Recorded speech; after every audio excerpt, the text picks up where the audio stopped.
Amen. Praise the Lord. Praise the Lord. Thank you, Jesus. ఆయన యేసుక్రీస్తు యొక్క అతి శ్రేష్టమైన నామములో మీ అందరికీ కూడా సమాధానము కలుగునుగాక. ఆమేన్. ప్రియ దేవుని బిడ్డలారా, గడిచిన కాలం వద్ద దేవుడు ఎన్నో మేలులు మన పట్ల జరిగించి క్షేమంనిచ్చి కాపుదలనిచ్చి నడిపిస్తా ఉన్నాడు. దేవుని యొక్క మహాకృపను బట్టి ఈరోజు నూతన దినమును మనమును పొందుకొని ఉన్నాం. దాన్ని బట్టి దేవునికి స్తోత్రం. ప్రియ దేవుని సంఘమ, ప్రార్థన విషయంలో దేవుని సన్నిధిలో ఆత్మ సంబంధమైన విషయాలలో ఆలస్యం అనేటిది కొన్ని సందర్భాలలో చాలా అనర్థాలకు దారితీస్తూ ఉంటుంది. ఈ ప్రార్థన విషయంలో యాకోబు వలె ఉండటం అనేది మనకు ఆశీర్వాదం. ఎవరైనా ప్రార్థన చేయండి అనగానే, ఎవరైనా వాక్యం చదవండి అనగానే ఎప్పుడు సిద్ధపాటు ఉండడం అనేది చాలా ఆశీర్వాదం. మన వాళ్ళు ఎట్లా అయిపోయిందంటే అందరూ సేవకులు అయిపోయారు. అందరు సేవకులు అయిపోయి ఎలాంటి ఆలోచన ఉన్నదంటే ఎవరైనా చేస్తారేమో అనే ఆలోచనతో మన వాళ్ళు చాలామంది నోరు మూసేసుకున్నారు. దేవునికి స్తోత్రం. ఈరోజు ఉదయకాలం నేను యాకోబునై ఉన్నా. యాకోబుగా ఉన్న నా జీవితాన్ని దేవుడు ఇశ్రాయేలుగా మార్చాడు. ఎందుకనంటే నేనే వాక్యం కొరకు ప్రార్థన చేశాను. ప్రతి దీవెనలన్నింటినీ దేవుడు నాకే అనుగ్రహించునుగాక. నాకే దేవుడు దీవించునుగాక. నన్నే దేవుడు సమృద్ధిని, అభివృద్ధిని, ఆశీర్వాదంను అనుగ్రహించునుగాక. నన్నే దేవుడు దీవించునుగాక. ఆమెనంట. Thank you. చూడండి, కొంతమంది ఆలోచన మా పాస్టర్ గారు దీవించబడ్డారంటే ఆటోమేటిక్ నేను కూడా దీవించబడినట్టే అనే ఆలోచన ఉంటుందేమో అని. అది కూడా ఉంటుంది కదా. కాబట్టి ఇప్పుడు ఇలా ఎప్పుడైనా సరే ప్రార్థన చేయండి అనగానే ఎవరైనా చేస్తారేమో అని. నిజంగా కొంతమంది ఆత్మీయ స్థితి సరిగా లేకపోయినా ఇతరులకు అవకాశం ఇవ్వాలని ఆలోచన. వా చాలా శ్రేష్టమైన ఆలోచనలు కలిగి ఉన్నారు. అలాగనే ఇతరులకు కూడా పరలోకం అవకాశం ఇచ్చి మీరు నరకానికి పోండి. అప్పుడు కార్యం దేవుడు అద్భుతంగా జరిగిస్తాడు. ఎవరికి ప్రార్థన విషయంలో అంటే కొన్ని సందర్భాల్లో కొంతమంది దైవ సేవకులు ఇతరులను చేయనియరా అని తిడుతూ ఉంటారు. మరి టక్కున ఎత్తుక్కోవాలి. మనం సిద్ధపాటు కలిగి ఉండాలి. సంసిద్ధులై సిద్ధపాటు కలిగి ఉండాలి. కొంతమంది ఇతరులు ప్రార్థన చేస్తారేమో అని ఇంకా ప్రార్థన అసలు చేయలే మానేశారు. మన ప్రార్థన దేవుని సన్నిధిలో ఉండటం అనేది చాలా గొప్ప విషయం. ఎందుకు అనేక మంది జీవితాలు అలాగే ఉంటున్నాయి అనేది మనకు తెలియదు. కానీ ఎప్పుడైనా సరే ప్రార్థన చేయండి అనగానే టక్కున ఎత్తుకోవాలి. వాక్యం చదవండి అనగానే ఎవరైనా చదువుతారేమో, అసలు ఏమనుకుంటున్నారు? ఎవరైనా ప్రార్థన చేస్తారేమో, ఎవరైనా చదువుతారేమో. ఇది సిద్ధపాటు కలిగి అలర్ట్గా ఉన్న సంఘం కాదు. సంఘం అని మనం చెప్పడానికి వీల్లేదు. హెబ్రీ స్త్రీలు ఐగుప్తుల వంటి వారు కాదంట. వారు చురుకైన వారు. వారు చాలా చురుకుగా ఉంటారు. వారు 4:30కి లేచి 5 గంటల లోపు స్త్రీలు కాదు, పురుషులు కూడా పండ్లు కూడా దొమ్ముకొని వచ్చి ప్రార్థనలో గడుపుతారు. అదే బెడ్షీట్స్ పైన ఆనుకొని నేను స్తోత్రాలు చెప్తా ఉంటుంటే వంకాయలు జోకినట్టు జోకర్. దేవునికి స్తోత్రం. నేను ఆరాధన ప్రారంభించేటప్పుడు పళ్ళు దోముకొని 1/2 అవర్ ఫ్రెష్ అప్ అవడానికినే సిద్ధపాటు. అయ్యా వింటున్నారా? దేవునికి స్తోత్రం. మీకే ప్రార్థన స్టార్ట్ చేయగానే పళ్ళు దోముకొని అక్కడిక్కడ సరదాగానే ఇంకా అయిపోయింది 1/2 అవర్. దేవునికి స్తోత్రం. ఇంకా 30 నిమిషాలు ఏం చేద్దాం అనుకుంటారో మరి మనకు తెలియదు. సరే, కంటిన్యూస్గా వస్తూ ఈరోజు లేట్ అయి ఉండొచ్చు, లేక నిన్న లేట్ అయి ఉండొచ్చు, అప్పుడప్పుడు లేట్ అవుతుండొచ్చు, అది వేరే విషయం. ఎప్పుడు మన జీవితాల్లో ఆలస్యం అనేది కొంతమంది తిడతాడేమో అనే ఆలోచనతో జాయిన్ అయిన తర్వాత మ్యూట్లో పెట్టేసి ఇంకా వాళ్ళు మొబైల్ పట్టుకొని బ్రష్ చేసుకోవడము అలాంటి పనులు కూడా చేస్తారేమో. సిద్ధపాటు కలిగి ఉండాలి. ఎందుకంటే ఇది ఒక 1 hour వర్షిప్. ఇది దేవుని సన్నిధిలో ప్రార్థన. ఆయన సన్నిధిలో ఆయన్ని గణపరచు వారిని నేను గణపరుస్తానని వాక్యం చెప్తాది. ఉదయకాలం అనేది చాలా గొప్ప శ్రేష్టమైన విషయం కదా. దేవుని సన్నిధిలో ఉదయకాలం పెందల కడన లేచి దేవుని సన్నిధికి రావటం అనేది చాలా గొప్ప విషయం. మొదటి స్థానం దేవునికి ఇవ్వటం అనేది చాలా గొప్ప ఆశీర్వాదకరమైన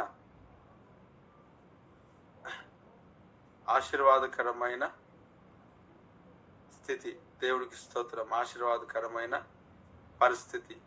ఈ ఉదయకాలం అనేది గొప్ప ఆశీర్వాదాన్ని దేవుడు మనకు అనుగ్రహిస్తాడు. ప్రియులారా, ఆ యొక్క హెచ్కేలు గ్రంథము 11వ అధ్యాయము 19వ వచనాన్ని నేను చదువుతున్నా. వారు నా కట్టడాలను నా విధులను అనుసరించి కైకొనున్నట్లు నేను వారి శరీరము నుండి రాతి గుండెను తీసివేసి వారికి మాంసపు గుండెను ఇచ్చి వారికి ఏక మనసు కలుగజేసి వారి యందు నూతన ఆత్మను పుట్టించదను. దేవునికి స్తోత్రం. పిల్లరా, దేవుని యొక్క సన్నిధిలో ఈ యొక్క ఉదయకాల సమయంలో ప్రభు ఈ మాట ద్వారా దేవుడు మనల్ని దర్శిస్తూ మనల్ని ఆశీర్వదిస్తూ ఉన్నాడు.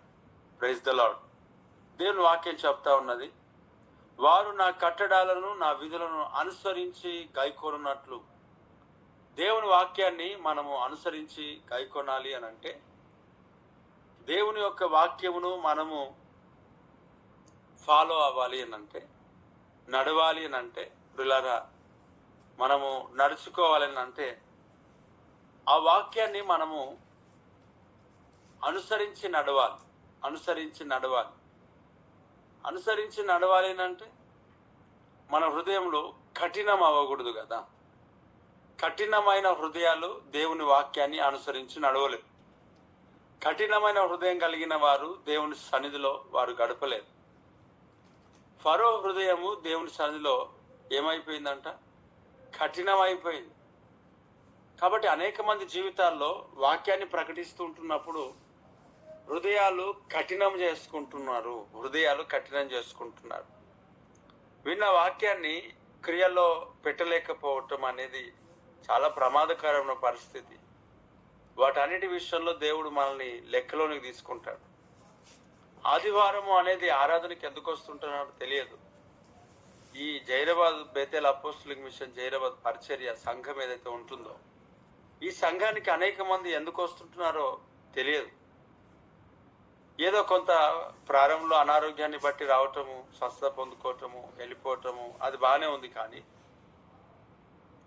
కొంతమంది దినాలుగా సంవత్సరాలుగా వస్తూనే ఉన్నారు, కానీ మార్పు అనేది వారికి జరగట్లేదు. వారి హృదయాలు చాలా కఠినమైంది. నేను వాక్యాన్ని ప్రకటిస్తున్నప్పుడు ఇంకా కఠినం అయిపోతూ ఉంటున్నాను. అపవాది అనేవాడు ఏం చేస్తుంటున్నాడు అంటే వారి హృదయాలు కఠినమైన పరిస్థితుల్లోనికి తీసుకొస్తున్నాయి. నేను తెలియజేస్తున్న ప్రతి వాక్య సందేశాన్ని వింటూ వారి హృదయాన్ని కఠినపరుచుకొని వాక్యానికి ఫాలో అవ్వకుండా, అలా కాదులే, అలాగే ఎలాగుంటారులే, అందరు ఉండాలంటే కష్టంలే అని వాక్యాన్ని వారు మర్చిపోవటం అనేది జరుగుతాం. నేను కొన్ని రోజులుగా, కొన్ని నెలలుగా కొన్ని విషయాలు సంఘంలో తెలియజేస్తూ వచ్చా. రీసెంట్గా కూడా చెప్పాను. ఏమనంటే, అయ్యా వినండి, అపవాదిగాడు మీకు సంఘానికి రాకుండా అడ్డుకట్టలు వేయడానికి ప్రయత్నం చేస్తున్నాడు. ఎలా ప్రయత్నం చేస్తాడంటే, సంఘ పెద్దలుగా లెమన్స్గా, అనగా నిమ్మకాయలు కాదు, లెమన్, ఇలా అపవాదిగాడు ఎన్నో అవకాశాలు కలుగజేస్తున్నాడు, ఎన్నో అవకాశాలను దేవుడు ఇవ్వబోతున్నాడు అని చెప్పి అంజూరపు చెట్టును అలాగే ఒలివ చెట్టును తీసుకొని సందేశాన్ని ప్రకటించి, నేను అధికారినై నా మాధుర్యం ఇవ్వక నేను మానుతానా అని తెలియజేసి చెప్పాను.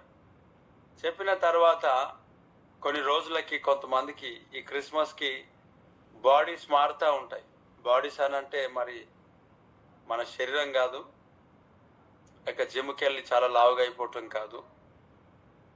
వారి యొక్క ఈ ప్రాంతాల్లో ఏం చెప్పాలి అంటే సంఘము, క్రైస్తవ సంఘాలు అని చెప్పడానికి వీల్లేదు. కొన్నిటికి కుల సంఘం అని పేరు పెట్టవచ్చు. అంటే ఒక కులానికి చెందిన వారే ఆ సంఘంలో ఉంటారు, వేరే వాళ్ళు రానివారు. వచ్చిన వీళ్ళు వెనకాల పడి కొడతారు, లేక అసలు రానియరు, అంతే. కుల సంఘం అని చెప్పొచ్చు. ఈ కుల సంఘంలో ఎన్నో ఆచారాలు ఉంటాయి, దేవుని వాక్య ప్రకారంగా నడవరు. ఈ సంఘాలలో చాలా కట్టుబాట్లు ఉన్నాయి. వాక్యం అనేది చదువుతారు కానీ ఫాలో అవ్వరు. వివాహాల విషయంలో కావచ్చు, జ్ఞాపకార్థ కూడికలని చెప్పి దినాలు చేస్తున్న భక్తుల విషయంలో కావచ్చు, అంటే చాలా విషయాలు ఇవి కుల సంఘాలు తప్ప కొన్ని క్రైస్తవ సంఘం అనేది అసలు ఆస్కారం ఎక్కడ లేదు అసలు పిలవడానికి. అన్నీ ఉంటాయి దాంట్లో, ఈ కుల సంఘంలో అన్నీ ఉంటాయి. దానికి కుల పెద్ద అని పాస్టర్ అని పేరు పెట్టుకున్నారు కొంతమంది. ఆ కుల కట్టుబాట్లు అన్నీ వాళ్ళే జరిగిస్తూ ఉంటారు. అవును, అన్ని రకాలుగా అన్నీ. ఇప్పుడు పెళ్లి చేసి అక్షంతలు కూడా నెత్తి మీద తలంబరాలంట, తలంబరాలు. అవి బైబిల్లో ఎక్కడున్నాయో నాకు కనబడలే ఇప్పుడు వారికి తలంబరాలు. నిజంగా ఏం తలంబరాలు ఎక్కడనో. ఆశీర్వాదాలు అన్ని చేతిలో పట్టుకొని మాంత్రిక కార్యాలు, చేతబడి కార్యాలు చేసేవారు అందరూ చేతిలో పట్టుకొని ఆరిపో అని ప్రకటించి వారు ముఖాన్ని కొట్టే వాళ్ళు ఉన్నారు. ఇవన్నీ ప్రకటిస్తున్నప్పటికీ కూడా కొంతమంది అసలు ఏ పరిస్థితిలో కూడా వారు మార్పు చెందలేకపోతారు. అంటే హృదయం కఠినమైపోయింది. ఏమన్నా అంటే ఇంకా బంధువులు, బ్రదర్ వాళ్ళు వీళ్ళు ఇంట్లో ఒప్పుకోలేదనంట. ఎప్పుడు నిలబడతారు? అన్యజనుల సహితం దేవుని వాక్యంలో నిలబడి, సిద్ధపడి నిలబడి ముందుకు సాగుతున్నారు. ఎన్ని శ్రమలైనా, గొడవలైన, కష్టంలైనా ముందుకు సాగుతున్నారు. దేవుని వాక్యము నేను చెప్పిన తర్వాత ఫాలో అవుతుంటున్న కొంతమంది దేవుని పని చేస్తున్న ఆ ఒక కుల సంఘంలో ఉంటున్న కుల పెద్దలు ఎవరైతే ఉంటున్నారో ఆ కుల పెద్దలు అనబడుతున్న పాస్టర్స్ అని పేరు పెట్టుకున్నారు కదా, వాళ్ళు సపోర్ట్ చేస్తారు. ఎందుకు? దీంట్లో తప్పేముంది? మనం పండ్లు పెడితే తప్పేముంది? అది ఫలానికి గుర్తయి ఉన్నది. చాలా కలిపి చెడుపుతారు. వీళ్ళేమో ఒక్క బోధలో ఉంటారు కదా, స్థిరపడరు. అది కావాలా? ఏం చేస్తాం? దేవుడే స్థిరపరచాలి, దేవుడే నడిపించాలా. నాకు ఒక ఆశ, మచ్చ డాగు లేని యొక్క సంఘము దేవుడు సిద్ధపరచాలనుకుంటున్నాడు. మచ్చ మడత డాగు లేని సంఘముగా దేవుని సన్నిధిలో పరిశుద్ధులముగా సిద్ధపడటం అనేది మనకు చాలా అవసరమై ఉన్నది. నిజంగా చాలా వాక్య ప్రకారం నడిచే వారంగా ఉండాలి. ప్రియ దేవుని బిడ్డలారా, ఈ వాక్యాలన్నీ ప్రకటించిన తర్వాత ఒక సహోదరుడు వచ్చి అంటున్నాడు. ఆ సహోదరుడు తెలియజేసిన మాట, బ్రదర్ నాకు సంఘానికి రానివ్వట్లేరు, నాకు సంఘ పెద్దగా ప్రకటించేశారు, నా ప్రమేయం లేకుండానే ఆ కార్యం జరిగిపోయింది, అందుకే పోయిన సండే రాలేదు, అందుకే మధ్యలో వెళ్ళిపోయినా. నాకు అనిపించింది, నేను అన్నాను, మధ్యలో వెళ్ళిపోవడం, పోయిన సండే రాకపోవడం అని అంటే నీ ప్రమేయం దాంట్లో ఉంది. అధికారం ఆశించడం అంటే ఫలం ఇవ్వక పూర్తిగా నీ ఫలం వెళ్ళిపోతుంది. ఆల్రెడీ నీ విషయాలు చెప్పిన తర్వాత కూడా కొంతమంది వారి జీవితంలో ఆరిపోతున్నారు అంటే ఖచ్చితంగా అది ప్రమాదకరమైన పరిస్థితి తప్ప క్షేమకరమైనది ఎక్కడ ఉండదు. ఎన్నో రకాలుగా వారు చెప్పారు చాలా క్లియర్గా. ఎదిగిన వాళ్ళు నీలాంటి వారు ఎదిగిన వాళ్ళే ఇక్కడి నుంచి వెళ్ళిపోతే ఎలా? అప్పుడప్పుడు మధ్యలో వెళ్ళు, ఎవరొద్దన్నారు? ఆయన మేము ఉన్నాం కదా, మేము చూసుకుంటాము, నువ్వు ఉండు, నీలాంటి ఆత్మీయులు, భక్తులు, ప్రార్థన పనులు ఉండడం మంచిదే అని మొదట చెప్పేసి తర్వాత అక్కడ నుంచి బయటకు అడుగు పెడితే నువ్వే లేకపోతే ఎట్లా అని ఇలాంటి మాటలు పలికే వాళ్ళు కూడా ఉండి చాలా మంది జీవితాలు ఆరిపేసి సాతాను యొక్క ఈ కుయుక్తి, కుట్ర ఇది చాలా మంది జీవితాల్లో ఇది వేస్తూ ఉన్నాడు. ఇది గర్వంలోనికి అపవాది గారు తీసుకెళ్తా ఉంటాడు. వాక్యము మన జీవితంలో నెరవేర్చబడాలా, వాక్యాన్ని మనం ఫాలో అవ్వాలి. ఎన్నో ఈ మాటలన్నీ చెప్తా ఉన్నాను. కానీ వినే వాళ్ళు ఎంతమంది ఉన్నారంటే చాలా మంది, కానీ పాటించే వాళ్ళు ఎంతమంది ఉన్నారంటే చాలా కొంతమంది. ఇక్కడ వాక్యం అన్నది, వాక్యమును గాయకోవాలా, కట్టడాలను గాయకోవాలా, వినాలా, నడుచుకోవాలా అని అంటే, ఈ ఫరో హృదయం కఠినమైనట్టుగా కఠినమైతే వారి వాక్యాన్ని ఎప్పుడు ఫాలో అవ్వలేరు. హృదయం చాలా మంది జీవితాల్లో కఠినం అయిపోయింది, చెప్పే వాక్య ప్రకారంగా వినట్లేరు. ఎందుకంటే ఎవరికి వాళ్ళు జ్ఞానవంతులు అయిపోయినారు. నిజంగా కఠినత్వం. కానీ దేవుని యొక్క వాక్యంలో ఆయన తెలియజేస్తున్న మాట ఏమనంటే, వారు నా కట్టడాలను, నా విధులను అనుసరించి గైకొన్నట్లు నేను వారి శరీరంలో నుండి ఏం తీసేస్తానంట? రాతి గుండెను తీసేస్తా. దేవుడికి స్తోత్రం. రాతి గుండెను నేను తీసేస్తా. రాతి గుండెను తీసివేసి మాంసపు గుండెను నేను వారికి ఏం చేస్తానంట? వారికి ఇచ్చి మాంసపు గుండెని ఇస్తా. మాంసపు గుండె. Praise the lord.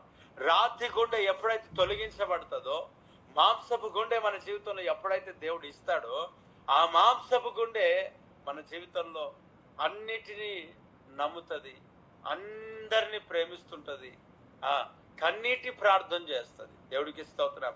ఈ మాంసపు హృదయంను దేవుడు ఇస్తాడని తెలియజేస్తా ఉన్నాడు.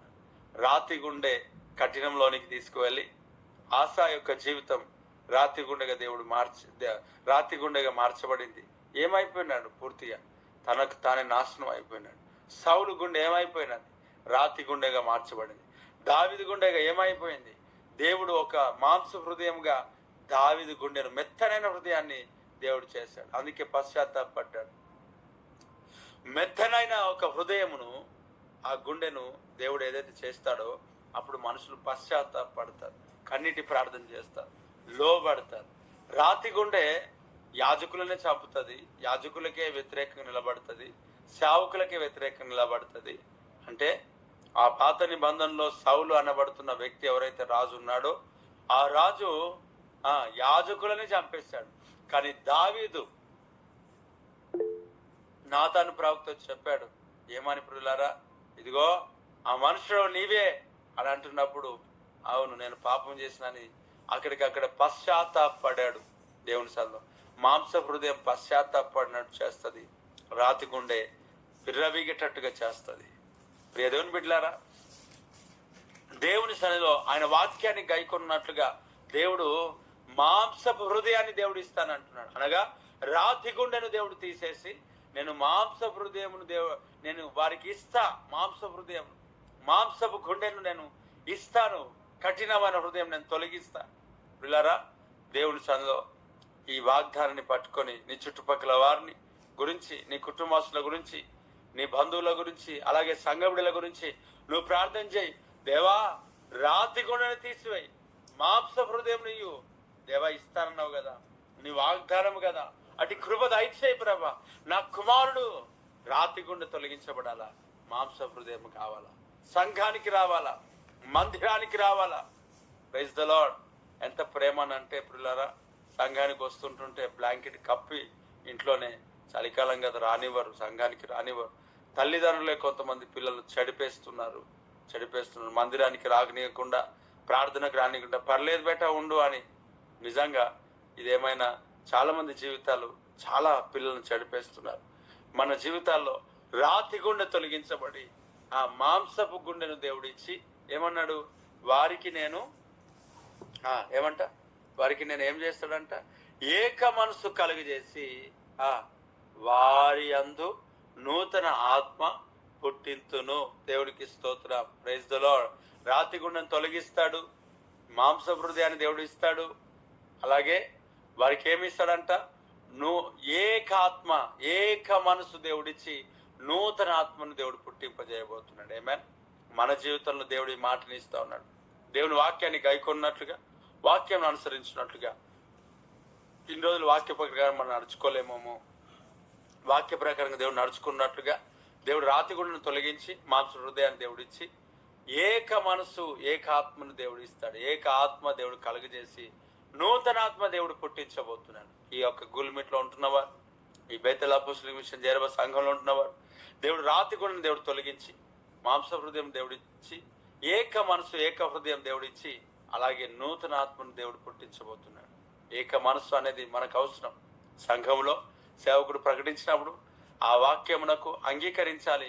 సేవకుని దర్శనంలో ఏకత్వం కలిగి మనం పాలు పంచుకొని ముందుకు సాగాలి. అలాగే కుటుంబంలో భార్య భర్తల మధ్యలో ఏకాత్మ కావాలి.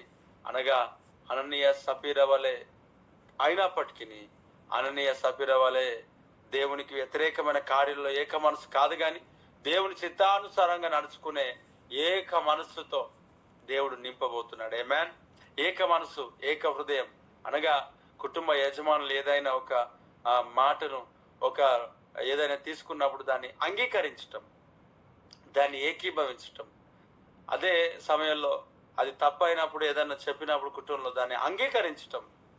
ఎక్కువ వాదించడం అనేది ఉండదు, ఎక్కువగా గీసుకోవడం అనేది ఉండకూడదు. దేవుడు చెప్తున్నాడు, ఏక మనస్సు దేవుడు ఇవ్వబోతున్నాడు, ఏక ఆత్మను దేవుడు ఇవ్వబోతున్నాడు, ఏక హృదయంను దేవుడు ఇవ్వబోతున్నాడు, నూతన ఆత్మను దేవుడు పుట్టించబోతున్నాడు. ఆమేన్. ఈరోజు రాతి గుండ దేవుడు తీసేసి మాంస హృదయంను దేవుడు ఇచ్చి ఏక ఆత్మను దేవుడు అనుగ్రహించి ఏక మనస్సును దేవుడిచ్చి ఏమంట నూతన ఆత్మను దేవుడు పుట్టించబోతున్నాడు. ఈ క్రిస్మస్ సీజన్లో దేవుడు ఏక మనసును పుట్టించి దేవుని సన్నిధిలో షాపింగ్ విషయంలో, పిల్లల విషయంలో దేవుడు పూర్తిగా అప్పులు చేసి అప్పుల పాలైపోయి ఈ క్రిస్మస్ అనేది దుఃఖముతో ముగించబడకూడదు, సమాధానం లేకుండా ముగించబడకూడదు. క్రిస్మస్ ఆనందాలు మన జీవితంలో విరజిమ్మబడాలనంటే తగినంతగా మనకున్నంతగా మనము వస్త్రాలు కొనడానికి దేవుడు కృప చూపించునుగాక. ఆడంబరాలకు వెళ్ళక దేవుడు క్రిస్మస్ సీజన్లో ఎందుకు వచ్చాడో తెలుసుకొని దాని ప్రకారంగా వాక్య ప్రకారమైన క్రిస్మస్ మనం జరిగించి అనేకుల క్రీస్తును పరిచయం చేయాలా,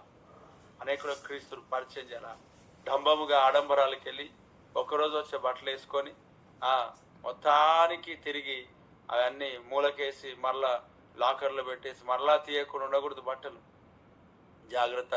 మన జీవితాలు చూడండి, పెళ్లికేసే బట్టలు మళ్ళీ వేసుకోవడానికి పనికి రాకుండా పోతాయి. ఈ క్రిస్మస్కి వేసుకునే బట్టలు మళ్ళీ వేసుకోవడానికి పనికి రాకుండా పోతాయి. ఈ సూట్ పెళ్లికేసారని మళ్ళీ ఏం తీయాలి. నిజంగా మనం అనేక వేస్ట్ ఖర్చులన్నీ మనం తొలగించుకోవాలి. ఏక మనసు, భర్త భార్య ఏకత్వం కలిగి కుటుంబంలో ఏం తీసుకోవాలా, ఏమి కొనాలా, లేక యజమానులు చెప్పినట్లుగా విని ఎంత కొనాలా, ఎంత సంపాదించాలా, ఒక ప్రణాళికతో దేవుడు నడిపించినట్టుగా ఏక మనసును దేవుడు పుట్టించబోతున్నాడు. ఆమేన్. నూతన ఆత్మను దేవుడు పుట్టించబోతున్నాడు. ఈ మాటలు మన జీవితంలో ఫలభరితముగా మార్చునుగాక. ఆమేన్. వాక్యం చెప్తున్నాడు, నేను రాతి గుండను నేను తీసేసి మాంస హృదయాన్ని దేవుడు ఇస్తాడు. అలాగే నీ భర్త లేక నీ భార్య, నీ కుటుంబ సభ్యులు, నీ కొలీగ్స్ ఎవరైతే రాతి గుండ కలిగి నువ్వు విసిగించి ఇబ్బంది పెడతా ఉన్నారో దేవుడు వారికి మాంస హృదయాన్ని దేవుడు ఈరోజు కలుగజేయబోతున్నాడు.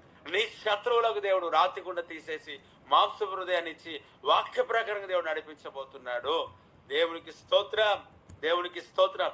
నీలో దేవుడు నూతన ఆత్మను దేవుడు పుట్టించబోతున్నాడు, నూతన హృదయంను దేవుడు అనుగ్రహించబోతున్నాడు, ప్రశాంతతను దేవుడు అనుగ్రహించబోతున్నాడు, నెమ్మదిని దేవుడు అనుగ్రహించబోతున్నాడు, స్వస్థతను దేవుడు ఇవ్వబోతున్నాడు.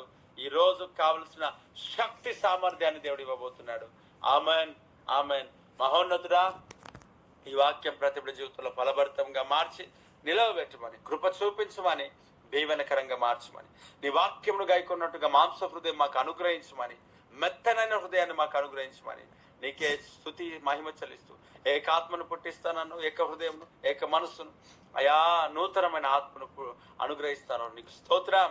అవును ప్రభా, మాంస హృదయాలుగా మా చుట్టుపక్కల వారు ఉన్నవారు మార్చబడును గాక, మా హృదయాలు మాంస హృదయాలు మార్చబడును గాక, మేము తగ్గించుకొనుందుము గాక, ఒకరికొకరు ప్రేమించుకుందుము గాక, యేసు నామములో ప్రేమతో నింపబడుదుము గాక.